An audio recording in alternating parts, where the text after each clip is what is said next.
Уважаемые коллеги, на нашей очередной встрече с гостем студии сегодня присутствует руководитель крупнейшего азербайджанского информационного агентства «Тренд» Ильгар Гусейнов. Ильгар, я очень рад приветствовать вас в нашей студии. Вчера прошло мероприятие на историческом факультете МГУ, встреча со студентами, затем большой круглый стол, материалы которого были опубликованы на нашем сайте. Но тема нашей сегодняшней встречи немножко об другом. Не о политике, не о парламентских выборах, которые предстоят в Азербайджане. Поговорим о медиасообществе, о проблемах, с которыми сталкиваются информационные агентства в своей деятельности. Ну и главный вопрос, который интересует в том числе и журналистов редакции «Вестника Кавказа», как зарабатывать деньги на информации. Но, конечно, я понимаю, что всеми профессиональными секретами делиться нельзя. Это бесконечная тема. Нельзя. Но, может быть, какие-то определенные детали вашего опыта работы мы постараемся с вами вместе прояснить. И первый вопрос. 15 лет тренду. С чего все начиналось? Все начиналось 15 лет с небольшой горстки людей, которые после завоевания независимости Азербайджана буквально через несколько лет решили, что пора в Азербайджане создавать серьезные информационные ресурсы. В Советском Союзе что у нас было? Тартас, АПН, несколько агентств было. Это было второе информационное агентство Азербайджана, которое было создано. Те, кто создавали, многие до сих пор работают у нас в агентстве. Мы их и награждали позавчера, когда у нас был юбилей. Это была горстка людей, которые, как мы сегодня говорим, когда встречаемся, они пошли в большое плавание, именно спустились. И что мы говорили, когда же внутри отмечали свой праздник, что у них получилось, у них удалось то, что сегодня тренд, то, что у него сегодня получается, и то, что сегодня он может продавать какие-то свои новости уже за рубежом, и то, что он известен в мире уже достаточно широко. Это заслуга тех людей, которые в то время начинали, и которые именно в правильном направлении все это начали вести. Насколько обновился за 15 лет творческий коллектив? Он не обновился. Естественно, многие люди ушли, к сожалению. Кто-то ушел из журналистики, кто-то перешел на другую работу, в другие СМИ, кто-то вообще решили заниматься уже другого вида журналистикой. Но он расширился просто. Появились новые функции, появились новые подразделения. Можно сказать, что тренд — это сплав опыта и молодости. То есть как вы находите оптимальное соотношение между молодыми кадрами, которые только-только приходят на работу в агентство, и мэтрами, которые определяют лицо тренда? Я вам скажу, что очень важно. Сегодня, если говорить о Вестнике Кавказа, это один из самых динамично развивающихся российских информационных ресурсов. Как мы это совмещаем? Когда мы собираемся и проводим внутреннее совещание, есть то, что проходит один момент, который красный, скажем, с жирной полосой проходит во всей работе. То есть тренд — это не творческий беспорядок, это компания, это фирма, которая должна зарабатывать деньги, это бизнес, и в которой должна существовать железная дисциплина. К сожалению, мы за эти годы, нам пришлось, может быть, распрощаться со многими талантливыми журналистами, которые не принимали и не хотели работать в связке, они не хотели работать в своей жесткой дисциплине. Но тогда это мое абсолютно убеждение, что там, где нет жесткой дисциплины, нет где вертикали, то таких больших успехов достичь невозможно. Есть возможность творчески это все обсуждается, это все делать, естественно, как в любом коллективе. Но если принимается решение, оно должно исполняться.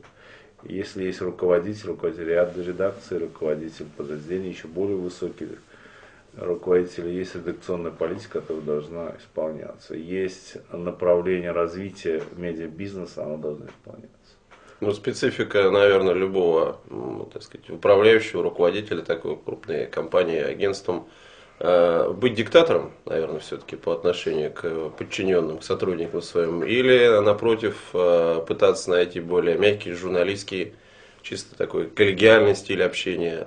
Кем вы себя в большей степени ощущаете? Я больше общаюсь с руководителями подразделений, У нас есть экономическое, политическое, мультимедийное направление. Это, конечно, уже не журналисты, это администраторы, которые должны добиваться результата. Но, безусловно, то, что я говорю железная дисциплина, не значит, что все должны там ходить со страшным лицом.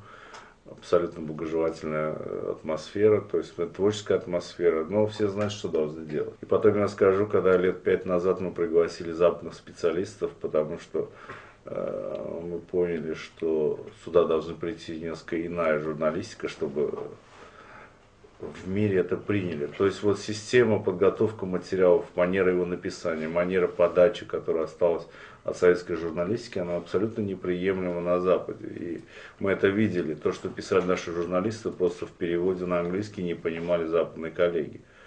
Не коллеги, а читатели даже, я даже о коллегах не говорю. И когда мы пригласили западных специалистов, из других стран, эта женщина зашла ко мне и через некоторое время сказала: знаете, чего у вас не хватает в офисе? Человека с палкой. Ну, с другой стороны, я на протяжении нескольких лет общался с руководителем одного из ведущих российских каналов телевизионных. И прямо на моих глазах, а это был где-то, наверное, переломный момент в истории нашего телевидения, с 1999 по 2003 год, на моих глазах происходил процесс трансформации управляющего каналом журналиста, который еще помнил свои общения со своими коллегами за рюмкой чая в неформальной такой креативной среде, такого заматерелого администратора. И ощущение такое, что когда человек становится сугубо управляющим менеджером, то есть как коммуницирует только с руководителями подразделений, то есть не вращается непосредственно в журналистской среде, он может выстроить системно свою работу, но при этом теряется именно та часть его, которая относится к какому-то глубокому пониманию того, что в коллективе происходит. То есть нет такого опасения, что общение с коллективом через посредников может привести к потере, не то чтобы контроля, но ощущения, чем живет коллектив, как он вас воспринимает. Вопрос интересный, что касается менеджера, который теряет это, конечно, есть хорошие, удачные, удачливые менеджеры и неудачные менеджеры. Это, конечно, весь комплекс, в том числе и понятие обратной связи. Я получаю информацию, что у нас есть, я знаю, что хотят наши сотрудники, к чему они стремятся.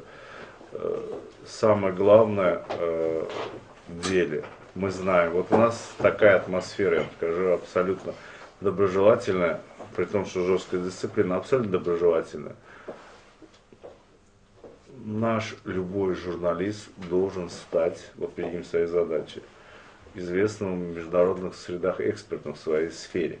То есть это может быть экономика, это может быть политика, это международная политика, это могут арабские страны, это восточные страны, типа Персии, это может быть центральноазиатские страны или европейские страны. Каждый из них итогом своей этой журналистской деятельности, повседневной деятельности, они должны стать и экспертами, они должны развиваться в этом направлении. Поэтому перед ними стоит несколько задач. Во-первых, готовить материал в соответствии с тем, что они должны делать. Второе, они должны четко анализировать ситуацию в тех странах, которые они курируют, можно так и сказать. И должны давать верное направление и наиболее интересные задачи ставить перед своими собственными корреспондентами этих стран. И самое главное, они должны разбираться в ситуации, давать экспертные оценки и писать статьи.